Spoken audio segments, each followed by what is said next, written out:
I think, obviously, we have to take a little time to use that wonderful Republican phrase, personal responsibility, and decide what does it actually mean for us.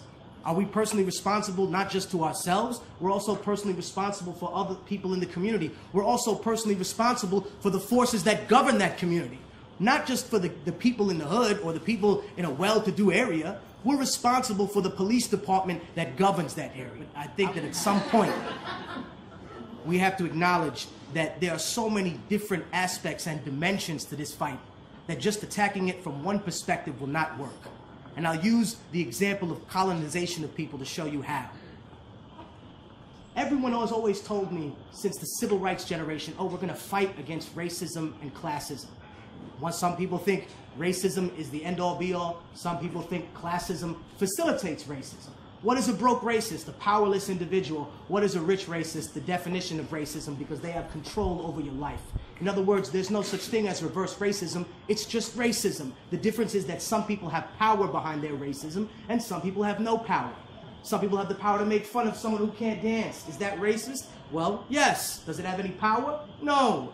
Someone says, hey, you can't have a job, and the difference is you have to justify that you're a human being. That's something that the other side of racism has never done. Yes, people have made fun of people for things that are ethnic stereotypes. But ask yourself, when I've experienced racism, did I ever have to justify my humanity to anybody? Did I ever have to look in the past of my life and say, hey, you know, I'm not 3/5 of a man. I'm not a mixture of a man and a monkey. I'm not an individual that mates with a person and we create a mulatto, which is a Latin term for a mule. What is the point? Is that to facilitate a double standard justice system, you do something to a people that you normally wouldn't need to. In other words, if they had simply said, I took you because I had the power to do so, the way the Romans did, then there would have been not the cancer that we experience now. It was because they injected that lie that after slavery was then removed from the system, or at least relegated to an amendment of the Constitution that punished people with slavery for breaking a crime, they would have not been accompanied with all of the aftertaste of that.